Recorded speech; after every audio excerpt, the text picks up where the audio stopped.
Porque lo que se ve de puertas afuera es solo la mitad de la historia. De puertas adentro, con Manolo Jiménez.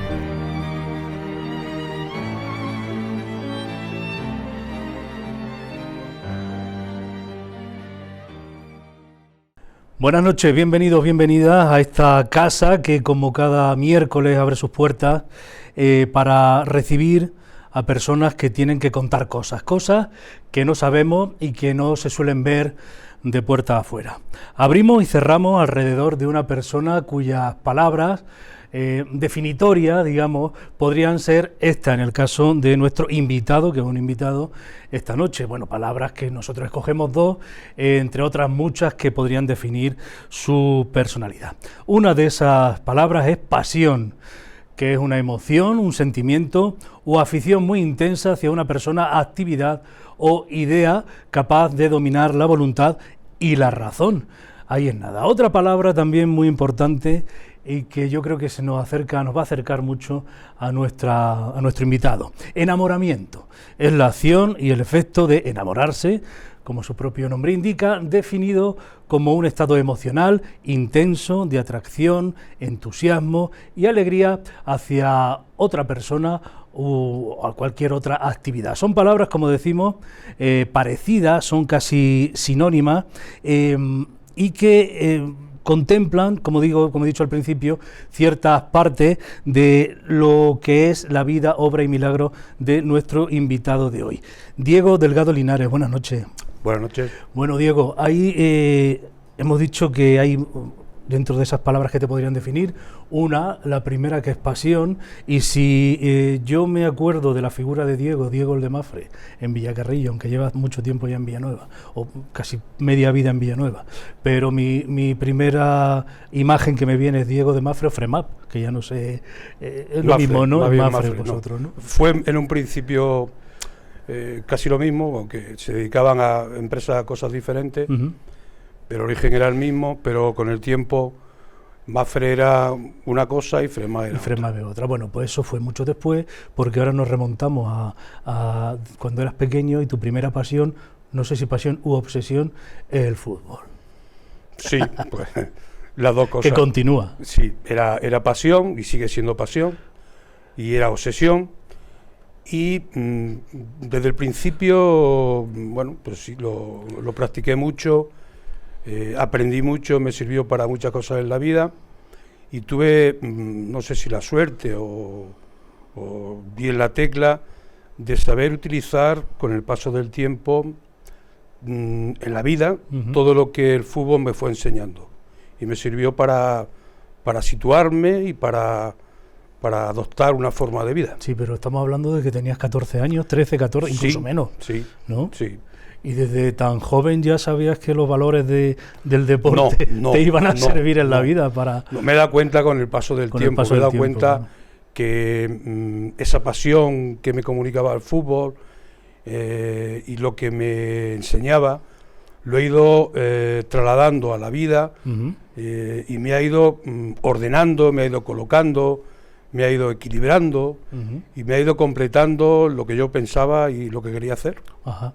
Era el más pequeño, cuando empezaste el más pequeño, sí. Y estaba rodeado de nombres propios, tengo por aquí apuntado, como José Ramón Clavería, nuestro querido sí. José Ramón, como Juanín y los hermanos Juanín y Nacho Soto, Eduardo Oliver, ellos eran mayores que tú.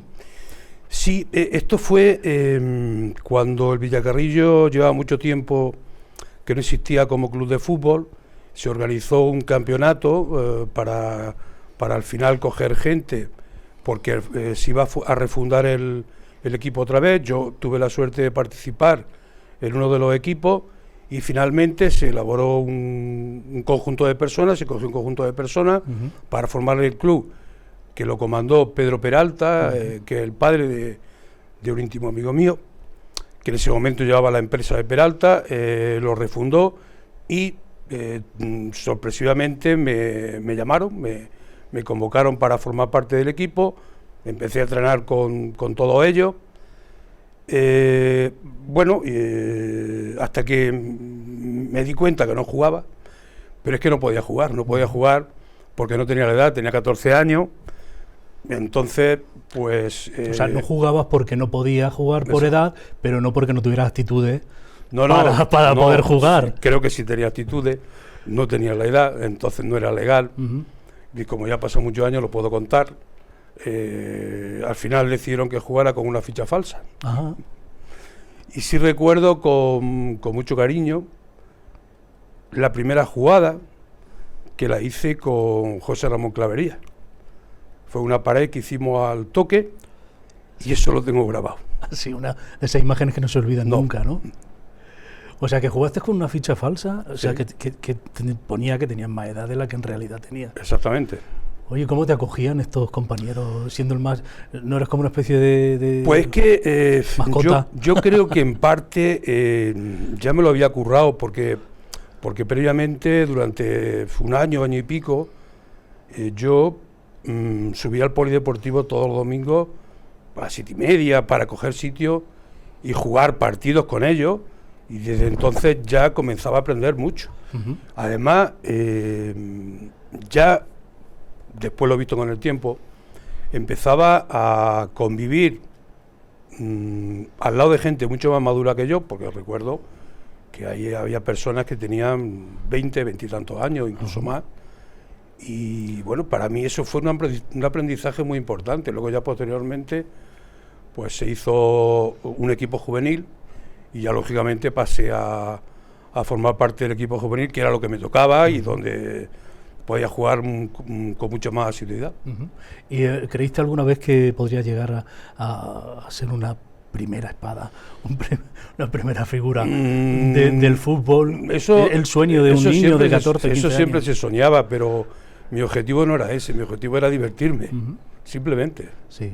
Y estas personas, estos nombres que mencionas, y muchos más que tú tienes en tu memoria, ¿qué te aportaron?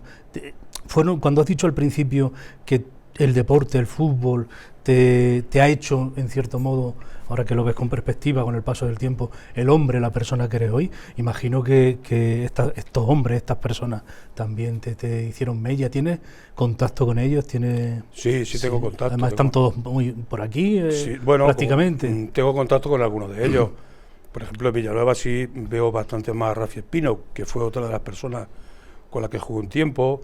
De vez en cuando hablo con José Ramón Clavería. Algunos más, bueno, con el tiempo he ido perdiendo contacto porque ahí ha habido una diferencia tanto de edad como de mundo. Pero la gente de fútbol, el contacto no lo pierde nunca. No, ni la pasión, por lo que veo. No. Sigue hasta hoy, que ya hablaremos un poquito más adelante de esto. ¿Y qué es lo que te define, qué es lo que te hace que dejes de jugar al fútbol o que cambies de bueno, no de afición, a mí pero el sí fútbol me costó lágrimas, repetir estudio y durante varios años estuve conviviendo con el fútbol y repitiendo coach. Entonces llegó un momento que mi padre, bueno, hubo un momento que llegué a probar con el Linares Juvenil, que estaba en primera división. Me dijeron que siguiera con ellos, que fuera a jugar, pero tenía que ir a entrenar los jueves por la tarde. Entonces cuando se lo dije a mi padre, que tenía que ir los jueves por la tarde, que resulta que tenía las 2 asignaturas que me quedaban, me dijo que no. Entonces tuve que cortar.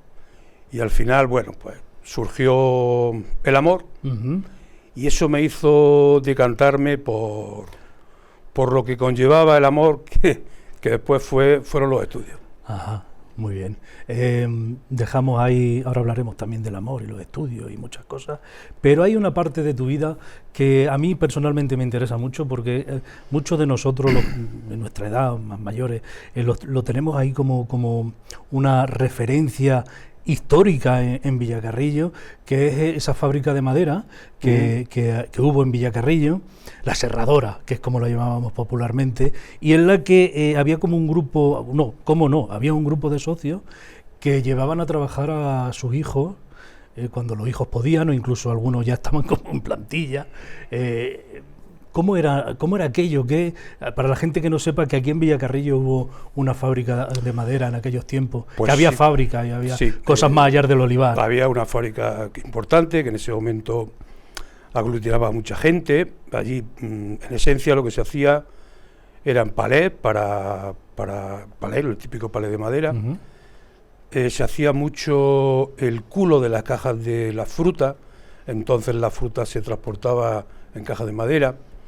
Y también hacíamos lo que era la caja entera para pollo, para cereza, tablones, por ejemplo, no sé, en la época de cuando los encierros de las corridas de Villacarrillo, los tablones de madera los hacíamos nosotros. Lo de las obras. Los de la imagino, ¿no? obra, los del techo de las casas, que antes las casas, el techo se hacía con madera. Sí.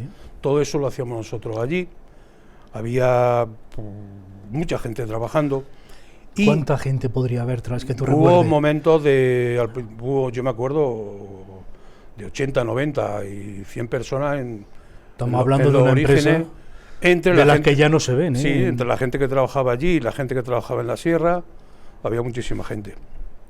Entonces, eso era de un grupo de personas que se habían juntado a modo de cooperativa, y pues los padres de algunos de nosotros pues decidieron que cuando dejábamos de estudiar en verano, pues nos dedicáramos a Ayudar. ayudar en la casa, porque por un lado aprendíamos el valor del trabajo, Ujú.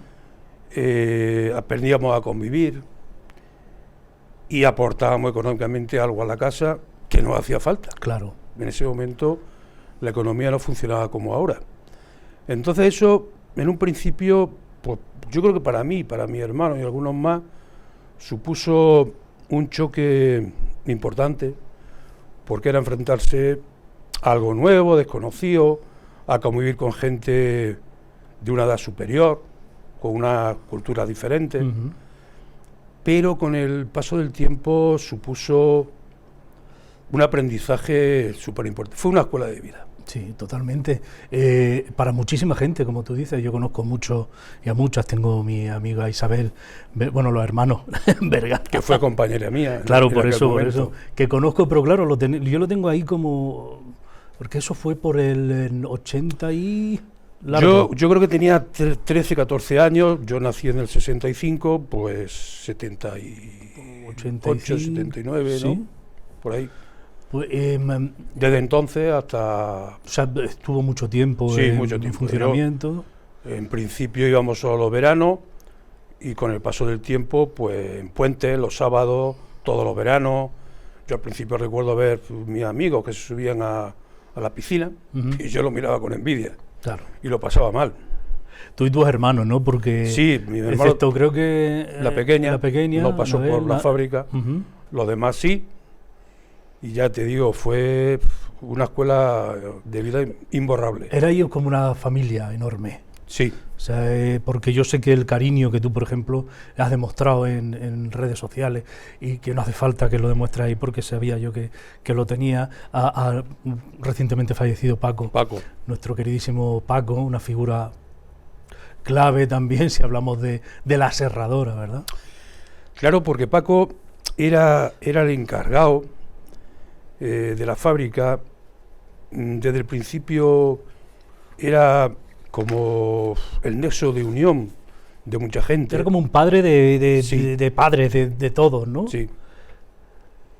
Y fue muy importante en ese momento, y posteriormente también, porque siempre ha estado pendiente de todos nosotros, de mi familia. Ujú. Ha sido como una figura que tú has tenido también ahí muy presente, que es un hombre que yo llegué a conocer mucho por amistad con Isabel y con su hermano, y que tenía muchos valores, muchos, y que lo llevaba a rajatabla siempre. Un hombre de fe profunda, de pasión por su familia, y imagino que todo eso Yo tú creo lo que has empapado. ha sido una de las personas que ha comunicado, que ha dicho mucho sin hablar. Sin hablar. Totalmente. Sí, No hacía falta ir pregonando nada ni abanderando nada, porque él hablaba sin hablar, efectivamente. Sí. Una persona muy buena. Claro, me llega esa etapa de crecimiento, de saber cómo enfrentarse a la vida, aunque tú, por lo que estoy viendo, desde muy pequeño, con el fútbol y con los valores que eso te inculcaba o que de los que te ibas empapando, con la fábrica, la manera de... Tú has sido siempre como, creo, una persona que se ha dejado mucho influenciar o que se ha empapado mucho mejor de las personas que con más edad, más mayores que tú. Sí, es que eso ha sido algo que me ha acompañado en mi vida en muchos procesos. Quitando la mili, que era de los mayores, en los demás momentos de mi vida siempre estoy rodeado de gente mayor que yo, que tenía más vida y de la que he aprendido mucho. La que sigue aprendiendo, ¿no? Todavía. Sí, claro. He intentado rodearme de gente a la que le han pasado cosas, porque eso te mucho, te hace mucho que aprender, te da mucha sabiduría. Pero ¿cómo que te has acercado a gente a la que le han pasado cosas? O sea, que han vivido, ajá, que han tenido que... Vamos, en la vida yo creo que desde el principio consiste en tomar decisiones. Cuanto más habituado una persona está a tomar decisiones, creo que mejor afrontar los problemas que siempre llegan. Entonces, creo que cuanto mayores son las decisiones que tomas ante los problemas, mejor resuelves tu siguiente etapa. Porque la vida son etapas. Claro. Que subir escalones y en cada escalón hay un aprendizaje que te sirve para subir al siguiente, ¿no?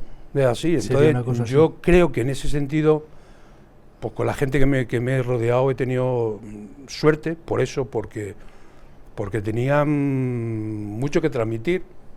Bueno, he tenido la suerte de que creo que he sabido captar lo que esa gente llevaba. ¿Has sido también sufridor de lo que le haya pasado a la gente de tu alrededor? O sea, te llevas las cosas, a mí me pasa, me pasa mucho. A la gente que quiere, evidentemente, a la gente que está más cercana a ti, te llevas a tu casa las alegrías y el sufrimiento. Bueno, sí he tenido épocas que sí, pero creo que hubo un momento en que aprendí a desconectarlo, porque al final, si te llevas esos problemas con la gente que convive contigo, pues de alguna forma lo sufren. Claro. Entonces yo creo que en la medida de lo posible es un ejercicio que debemos de hacer y saber separar las cosas. Aprende a separar, que, sí. que no es fácil, una persona pero, como tú, que eres una persona sensible. Sí. Una persona sensible y profunda por tus pensamientos, sobre todo cuando te leemos. Yo creo que cada cosa hay que colocarla en su cajón. Pero para eso hay que tener también la cabeza muy bien amueblada. Que no digo que tú no la tengas, todo lo contrario. Creo que para eso te tienen que pasar cosas y tienes que afrontarlas. Claro. Y al final las colocas en su sitio. Las colocas. Precisamente una de las cosas que más te han marcado, si no la que más, en 1991, la muerte la partida, el viaje de tu padre, ¿no? ¿Cómo se gestiona eso siendo tan joven? Complicado. Pues es difícil. Eso es un palo muy fuerte. Pero bueno, se me ocurre la mejor fórmula es afrontarlo, y la siguiente hacerlo con la familia. Claro. No hay otra. Bueno, la familia es muy importante para superar estos traumas, ¿no? Porque no quiero tampoco hablar mucho porque me puedo poner yo a hablar de lo mío también. Son golpes muy fuertes. Sí, son golpes muy duros, pero también te desestructura mucho, entonces hay que recomponer muchas cosas, requiere mucho tiempo, pero al mismo tiempo, por lo que comentábamos antes, relacionado con lo que comentábamos antes, el hecho de afrontar tantas cosas te hace aprender mucho. Claro. ¿Cómo recuerdas tú a tu padre? Ya desde la perspectiva del tiempo. principalmente como una persona que quería, o sea, desconectaba los problemas que tenía en su trabajo, lo dejaba fuera e intentaba que fuéramos felices. Sí. Era su máxima, como todo padre de familia. No te quiero hacer pensar mucho más, ni que te emociones. ¿Sabes qué me pasa? Que yo, bueno, tú sabes que a mí yo he tenido un golpe muy duro. Sí. Recientemente, van a hacer 4 años ya, que parece que se ha pasado el tiempo. Fue ayer, vaya. Yo, claro, no, te preguntaba por cómo se gestiona una pérdida de una manera tan traumática y tan inesperada, tan temprana, a una edad tan temprana, porque yo lo he pasado, pero con una edad ya muy madura, con 53 años, y me ha costado muchísimo, y me sigue costando, y es una cosa que me va a marcar para siempre. Pero tan joven que tú, tus hermanos, tú como el mayor, eso quería saber cómo es, ¿no? ¿Con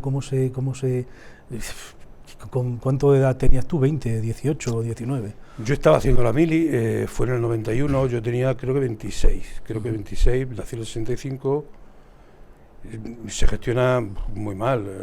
Es como que te quedas tú siendo el mayor, o tu madre. Sí, yo era mayor, pero era el mayor, te quedas un poco como te echas en el cargo, la responsabilidad de ser tú el que tiene que tirar un poco de todo. Sí, claro, es que además lo demás, mi hermana era muy pequeña, otra trabajaba y otro estaba estudiando. Yo en ese momento me quedaban 2 meses de mili, me quedaba poco. Y bueno, pues al final la tuve que acabar como pude y bueno, pues afrontar. Es que bueno, ha pasado mucho tiempo, pero es muy duro. Recordar. Tienes que afrontar mucho. Creo que hasta te conforma el carácter. Te conforma el carácter. Y te hace ser quizá más rudo. Más. Es que no sé. Te pone, sí, bueno, algo muy parecido a lo que podía haber sentido yo, o siento yo en ese momento. Sí que te moldea para.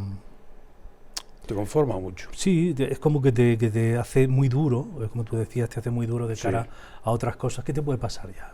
O sea, puede pasar muchas cosas, pero es como que. Siempre lo he denominado como un extremo de la vida. Bueno, que al final sale y sí, aprendes mucho. Es que contar lo que aprendes es muy difícil. Es muy difícil, sí. Habría que analizarlo desde muchos puntos de vista, pues en función de, no sé, analizar varias cosas, decir, pues creo que me ha conformado de esta forma y actúo ahora sí. Claro. Es un momento muy duro que te toca vivir y que hay que sacarlo juntos. Claro, a mí me ha aportado mucha serenidad. Pero claro, con 53 años. Con 19, 20, 21, pues también te puede aportar la serenidad que puede aportarle a alguien tan joven y con tantísima vida por delante. Sí recuerdo que pasó a raíz de la muerte de mi padre un episodio muy desagradable, que no lo voy a contar, pero sí se asomó en mí el sentimiento del odio. Y durante un tiempo largo no podía vivir. Y me la ingenié porque me convencí 100% de que el odio no te deja vivir. Y entonces conseguí apartarlo de mí y nunca más ha vuelto. Pues mira, es algo positivo de la muerte de mi padre. Claro, es un aprendizaje también, la rabia, esa fase del duelo. Vamos a ir a publicidad, nos vamos a quedar sonriendo con ese recuerdo, que me quedo con esa palabra antes, el recuerdo de yo ahora me acuerdo de mi madre y solo me puedo acordar de, bueno, es que tampoco tuvimos cosas negativas, pero absolutamente, ya no de la tristeza, de la parte triste de todo ese duelo que vivimos, sino ahora me acuerdo de ella, de todo lo bonito. Y con esa sonrisa, con ese recuerdo de tu padre bonito, nos vamos a ir a publicidad y volvemos enseguida, seguimos hablando con Diego Delgado Linares. Con Manolo Jiménez. con Manolo Jiménez. Volvemos de la publicidad, seguimos en De Puertas Adentro, conociendo más en profundidad a una persona a la que seguramente todo el mundo ha visto, todo el mundo ha tratado en Villacarrillo, en Villanueva del Arzobispo, y que, bueno, son esas figuras que ves, de las que tienes oportunidad también de conocer cosas en redes sociales, donde nuestro querido Diego se expresa mucho, y que tienen algo más dentro que hay que contar. Decíamos, nos íbamos con la sonrisa del recuerdo de tu padre. Ahí dijimos que tuviste que ejercer, Diego, que ejercer de una figura paterna, en cierto modo, y yo quiero que veas algo, porque hay gente que piensa que es así. ¿Qué es para mí mi hermano Diego? Yo lo tengo bastante claro, voy a ver si soy capaz de expresarlo.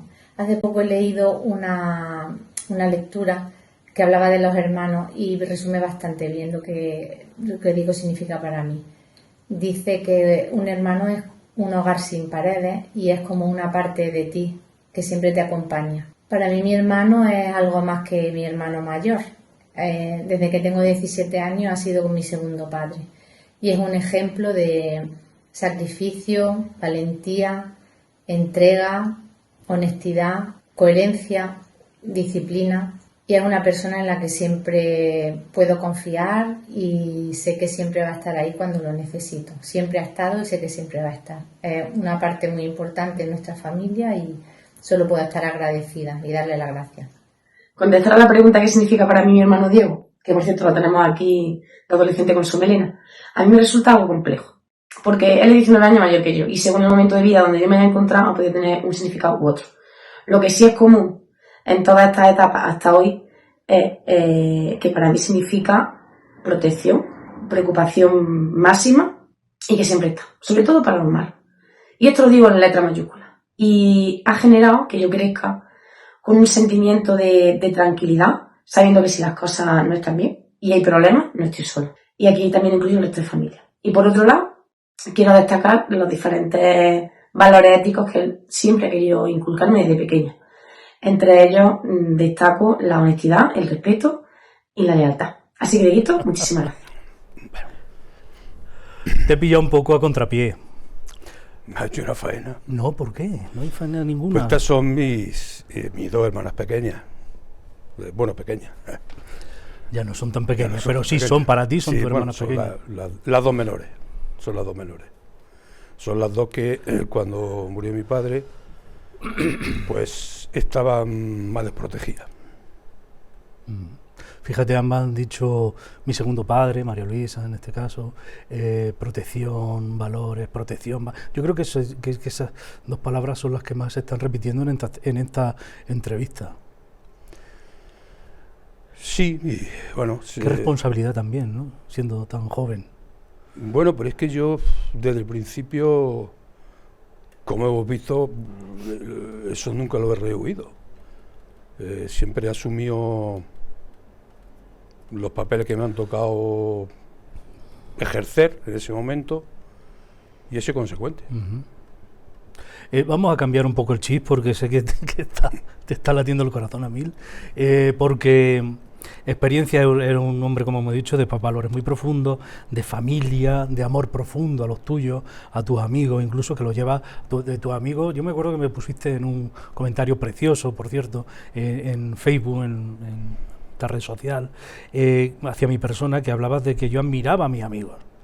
Tú estás enamorado de tu mujer, de tu familia, de tus amigos también, porque siempre los llevas como bandera. Sí, porque cada uno de ellos, en cada momento de la vida, en cada proceso, pues han significado cosas importantes. Entonces, no sé, yo eso le doy mucho valor. ¿Qué son para ti? Que no puedes vivir sin ellos. Pues la verdad que no, a lo mejor físicamente sí, pero emocionalmente no. Los que son mis amigos los tengo presentes muy a menudo, de alguna forma. Claro. También tienes muy presente tu paso por Mafre, en este caso, Sí. porque más que te curtió también la vida a pasar por las diferentes etapas en esta empresa, ¿no?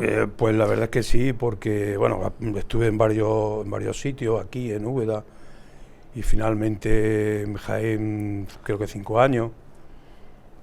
Y bueno, yo entré sin conocer lo que era una profesión y salí conociéndola, conociéndola y conociendo mucha gente, estando mucho tiempo en la calle, que se aprende mucho. No sé, a través de mi trabajo he conocido comportamiento de grupo, forma de actuar de personas. Pues tú empiezas en la calle, tú empiezas como... Sí, yo empecé aquí en Villacarrillo, en la oficina de Villacarrillo, solamente especializado en productos de vida, estaba subvencionado y solo me dedicaba a comercializar productos de vida. No sé, vieron en mí algo, querían buscar un perfil de persona para Jaén, para ir a trabajar a Jaén. Fui dando pasos poco a poco, aquí eché 1 año, después estuve en Úbeda y posteriormente me fui a Jaén. Y en Jaén ya, pues bueno, aquí estaba como agente subvencionado y en Jaén me contrataron como personal fijo. Y bueno. Tu última etapa en Mafre fue en Jaén. No, mi ya última etapa fue aquí como ya... Fue aquí porque en Jaén acabé, porque decidí acabar. Sentía que había concluido una etapa y bueno, terminé en Jaén, pero después por circunstancias, porque en principio tenía pensado otra cosa, acabé otra vez en la oficina de Villacarrillo, junto con otro compañero, con Ángel Castillo. Con Ángel. Bueno, porque decidimos juntarnos porque él venía de un mundo complementario al mío, él estaba especializado en una serie de productos y yo en otro, y bueno, consideramos que éramos complementarios y comenzamos a trabajar, a caminar juntos, y bueno, estuvimos bastantes años. ¿Tú te quedaste luego solo? O solo, bueno, luego gestionando ya como... Luego ya me quedé solo gestionando la oficina, hasta que tuve un proceso, una enfermedad que se largó en el tiempo. Estuve conviviendo con esa enfermedad durante un tiempo hasta que decidí que ya no debía continuar de esa forma porque me estaba perjudicando, a mi enfermedad, y finalmente pues me dieron una invalidez como consecuencia de la enfermedad que tengo. Sí, apostar por vivir. Sí, fue una apuesta precisamente por eso, porque entendía que me estaba perjudicando y prefería seguir mi devenir de otra forma. Claro. Fíjate qué curioso porque ambos, tanto Ángel como tú, veníais de la enseñanza. Sí. Tú estudiaste magisterio. Yo estudié magisterio. Y él también. Sí. ¿Qué pasa? ¿Que el magisterio es no. cercano el tema del magisterio, al seguro? El tema del magisterio fue, bueno, yo hice magisterio porque en principio quería hacer enfermería, pero no me dio la nota. Estudié magisterio y no me arrepiento porque la verdad es que me gustó mucho, pero por circunstancias solo me pude presentar en una ocasión a las oposiciones y lamentablemente pues tenía que trabajar, pues lamentablemente no. Como consecuencia de la muerte de mi padre, todo se trastocó y al final pues me ofrecieron el tema de seguro y bueno, una salida, que ¿no? coincidiera con que Ángel también en una una circunstancia que me acaba de venir a la cabeza y no mira qué tiene casualidad. nada que ver, fue casualidad. Pero bueno, a mí creo que me sirvió en parte parte de lo que yo estudié en magisterio lo pude ejercer en mi trabajo, aunque aparentemente parezca que no, pero sí me sirvió. Sí, ¿no? Porque es complicado lidiar de cara al público con... Sí, es difícil. Con personalidades, cada persona un mundo y cada persona Sí. tiene una manera de... Es difícil y además es más También difícil. curte eso, ¿eh? Es lo que te iba a decir, es difícil lidiar Y es difícil vender productos que no huelen, que no tienen forma, que no son más abstractos, porque tienes que generar cosas que provoquen que la gente te lo pueda comprar. Es muy difícil, pero precisamente esa dificultad, si lo consigues, si consigues lo que tú quieres, ese proceso de dificultad conlleva que aprendes mucho. Sí, sí. No, y fíjate lo interesante que es eso que dices, que es lo que no se ve, Sí, no se vende, no se ve, es más difícil. Lo que no se toca es muy complicado, ¿no? Claro. Y además en una época también en la que a lo mejor el tema de los seguros, la gente, el concepto del seguro, de tener un seguro de hogar, tener un seguro de el coche, evidentemente tienes que tenerlo, ¿no? Pero otro tipo de seguros que a lo mejor la gente no estaba acostumbrada. En esa época era complicado. ¿Cómo vende eso? Vender productos de ahorro, de inversión, de planes de pensiones. Bueno, me especialicé, como cada uno cuando se habitúa a una cosa, pues al final la domina. Hay técnicas, hay cursos, hay calentamiento de cabeza mucho, irte a tu casa también con el problema, imagino, ¿no? Pues había veces que yo salía de mi casa a las 8 de la mañana y llegaba, no sé, venía de Alcalá Real a las 11:30 y no había vendido nada. Ya. Eso es duro. Claro. Convivir con eso y superarlo, pues es duro, pero vuelvo a lo de siempre. Esa dureza hace que aprendas mucho. Claro que sí. Mucho aprendizaje, por lo que veo. Tú has... Sí, que la vida es eso. Sí, sí, Manolo. totalmente, sí, pero no todo el mundo lo eso. verbaliza como tú lo estás haciendo.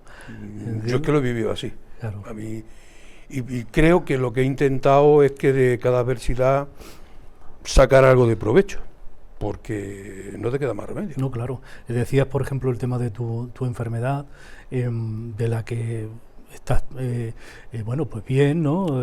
Aprendiendo a convivir con ella. Bueno, es difícil, es complicado. Porque una enfermedad importante conlleva superar muchas etapas, no es fácil, porque, no sé, las personas que tienen una enfermedad, creo que siempre nos preguntamos por qué a mí. Ya. Entonces llegar a admitirlo, convivir, superarlo, cuesta. ¿Podemos decir lo que es? Porque Bueno, sí, es una enfermedad. Yo tuve un proceso, como decía antes, en el 2013, bueno, que aparentemente parecía que era otra cosa, porque tenía problemas de estómago, tenía mucho líquido, no podía dormir, no podía tumbarme. Yo pensaba que tenía un problema de estómago. De hecho, llamamos a un especialista para que me viera, que conseguí que me viera después de 14 o 15 días, al día siguiente. Pero al final tenía un problema renal. Entonces me surgió una insuficiencia renal. Desde entonces he pasado por diferentes procesos y ahora estoy algo más estable. Y bueno, ahí estamos. Sí, pero que no te ha mermado esta enfermedad para seguir con tus hobbies, como jugar al fútbol, evidentemente no. Bueno, no, pero por otras cuestiones, porque también tuve problemas de fascitis plantar. Y bueno, sí, pero el fútbol lo dejé. Yo practico otro deporte, ando. Pero hago tienes natación. muchas aficiones, quiero decir, ¿te gusta mucho la lectura? Sí, bueno, me gusta leer, leo mucho. ¿Te gusta la música? Me gusta ¿Tu Manolo García? Manolo García, desde ¿El que más? Desde que me puse novio. Sí, bueno, tendrá mucho que ver, ¿no? Sí, Manolo García tiene todo que ver con... Desde mi época de noviazgo, sí, tiene mucho que ver. Una mujer de la que Lo he estás visto muchas veces. profundamente enamorado. Sí, estoy muy enamorado desde el principio. Muchos años. Pues sí, llevamos... Eso no es fácil, ¿eh? De los 18, yo tengo 60. Pues no te digo nada. Llevamos, pues, toda una vida. No había nacido ni Manolo García. Casi. Me refiero al grupo, al último de la fila, Sí. ¿no? Que imagino que es como... ¿Cuál es la canción que te recuerda más a tu mujer? No, hay muchas. Pero bueno, Insurrección... bueno, ahora me estoy quedando en blanco, macho. Sí, bueno, tienen... menos la pobreza, cuando la pobreza entra por la puerta, el amor salta por la ventana. Hay muchas canciones. No, mi querida Milagro. Pero no es que me recuerden, Aviones es que yo crecí, mi noviazgo creció al lado de la música de Manolo García. Entonces no es una canción, es toda la música. ¿Es lo que más te gusta a nivel musical, Manolo García? Sí, pero sin duda. ¿Algo habrá más por ahí? No, hay muchos tipos de música que me gustan, hay muchos autores que me gustan. Me gusta, no sé, me gusta Serrat, me gusta Antonio Orozco, me gustan más tipos de música, pero la que me conmueve es la de Manolo García. Manolo García, en solitario, como el último de la fila. Los dos. De los dos. Y como Antonio Muñoz Molina, ya como escritor. Me encanta como escritor, me gusta mucho. Un autor que tú también defiendes a muerte. Me gusta mucho el detalle que tiene cuando narra cuando escribe lo que cuenta y lo dice con tanto detalle. No sé, lo veo un hombre muy tierno, muy profundo, con mucho respeto. Sí que lo es, y fíjate, hace poco también hablaba de una depresión muy profunda que él había padecido y que se lo contaba a no sé si a Évole o alguno de estos. Y ahí me quedé yo también muy fascinado con la persona, y no con el personaje, sino con la persona, ¿no? Sí. De esa valentía a la hora de contar que tienen, que parece que los personajes públicos tienen que tener son perfectos, no hay nada que les pueda... Son de carne y hueso. Y son de carne y hueso y lo cuentan como cualquier persona de carne y hueso. Nos tenemos que ir porque es que me van a matar, pero sí que me gustaría ya... Como última pregunta, igual tenemos que hacer una segunda parte, porque dentro de esa inquietud que tú has tenido en lo social, también ha sido una pieza fundamental. Para ti, me refiero, la política. El intentar arreglar el mundo desde la trinchera. Eso es mucho hablar. Eso es mucho, sí, pero bueno, tú tienes tu corazón dividido entre Villanueva del Arzobispo y Villacarrillo. Sí, porque bueno, mi pueblo es Villacarrillo, pero llevo mucho tiempo viviendo en Villanueva, me siento muy identificado, me ha dado mucho. Villanueva, en mi época activa de trabajo, me ha ayudado mucho, me ha apoyado mucho, me siento muy arropado, conozco mucha gente, mi mujer es de allí, mis hijos son de allí, vivo allí, y no sé, me siento cómodo. Y lo que ocurre es que me gustaría que ciertas cosas que ocurren se desarrollaran de otra forma, y me preocupa lo que ocurre a mi alrededor, pero no de ahora, de siempre. La política es algo que yo creo que... Te tenemos que decir que fuiste concejal del Partido Independiente. Yo pertenezco al grupo independiente. Perteneces, pero fuiste también concejal muy poquito tiempo. Concejal poco tiempo, me aparté muy rápido, pues porque... Cuando ya había entrado ya tenía mi problema y surgió muy rápidamente un problema muy importante, una adversidad que me trastocó mucho, me alteró mucho y decidí no continuar porque consideraba que era muy perjudicial para mi enfermedad, para mi... Eso te iba a decir, que no es la política la mejor medicina para cualquier tipo de enfermedad, porque eso sí que te lo lleva... Si eres un político honesto, si eres un político como tiene que ser un político, no es la mejor. Te lo llevas mucho a tu casa. No es la mejor, sí. Lo que ocurre es que, bueno, como te he dicho, me preocupa mi entorno, esté donde esté, y me gusta ser activo en ese sentido. Quiero colaborar, quiero formar parte. Para mí es importante, no lo he dicho antes, la idea de pertenencia a un grupo, el que sea. Yo creo que eso es importante que una persona lo desarrolle. Yo lo he hecho a menudo desde el principio, tanto en el fútbol como en el trabajo, como ahora en la política. Yo creo que eso ayuda al crecimiento de una persona, y desde ese punto de vista yo me siento muy cómodo donde estoy.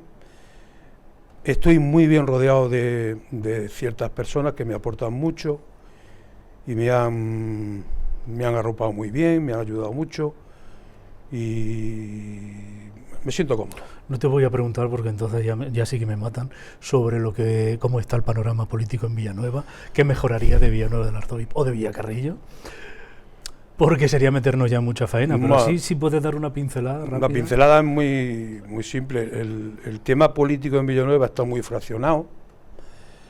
Entonces, desde ese punto de vista, yo creo que lo que hace falta son personas que tengan una capacidad de asociarse, de saber convivir, de aportar, que sea importante porque está el tema muy fraccionado, y la mejor forma de construir algo alrededor de esa realidad es que dentro haya personas que sean capaces de aunar cosas y que ante proyectos importantes se sienten y lo dialoguen, como por ejemplo está ocurriendo ahora mismo, con un proceso importante, pero ese hablar de forma conjunta, pues desde un principio no se ha producido. Yo creo que lo que hubiera hecho falta es que, hablo concretamente del tema de la planta de biogás, que desde un principio que surge el tema, se debería haber tenido la virtud de haber llamado a todos los grupos políticos, porque es algo que supone un cambio cualitativo muy importante en una localidad que afecta a muchos aspectos, y se tenía que haber tenido la precaución de haber cogido a todos los grupos políticos y hablar en profundidad sobre el problema. No se ha contado lo suficiente. Desde el principio ese tema se tapó, se abordó porque la oposición se organizó y convocó un pleno extraordinario. Desde un principio quien tenía la potestad de haber dirigido el tema negó tal proyecto, después reconoció que había algo, después la oposición, cuando ha insistido y ha mostrado su forma de pensar sobre el proyecto, y se decidió que lo que había que hacer era que decidiera la población. Se dedicó a poner muchas trabas para que la gente tuviera dificultad en firmar para conseguir un referéndum. Puso muchas trabas. Después ha reconocido que tras visitar una fábrica, que las plantas de biogás que él había visitado huele, echa mal olor. Y posteriormente, cuando se ha decidido que llevar al pleno para votar, que hubiera una votación, se le ha dicho que, después él, cuando visita la planta, reconoce que huele y que no lo quiere para su pueblo, la planta de biogás no la quiere para su pueblo, y cuando la oposición le dice que, puesto que no lo quiere para su pueblo, que firme para que el proceso administrativo no prosiga, él decide que lo lógico es que la gente vote. En todo ese proceso hay mucha contradicción, desde un principio lo tapa, después hay mucha contradicción por una parte y mucha claridad por otra. Claro. Por la parte de la oposición hay totalmente claro. No quiere la oposición no, porque vos se mantiene ahí un poco indiferente. Bueno, son la cara B de lo que no se ve dentro de lo que es la política, que necesita de más honestidad, más consenso, más diálogo, más abrirla. Yo creo que siempre hace falta más consenso, pero en este caso en Villanueva más, por lo que te he dicho al principio, porque está muy fraccionado. ¿Y honestidad? Claro. Político debe ser honesto. Claro. Bueno, pues tenemos que dejarlo aquí porque yo creo que nos hemos pasado un poquito del tiempo. Diego de Mafre, Diego Delgado Linares, apellido a los que yo le tengo un cariño enorme. Esta noche ha estado con nosotros en De Puerta Adentro. Diego, muchísimas gracias. No ha sido tan duro, ¿no?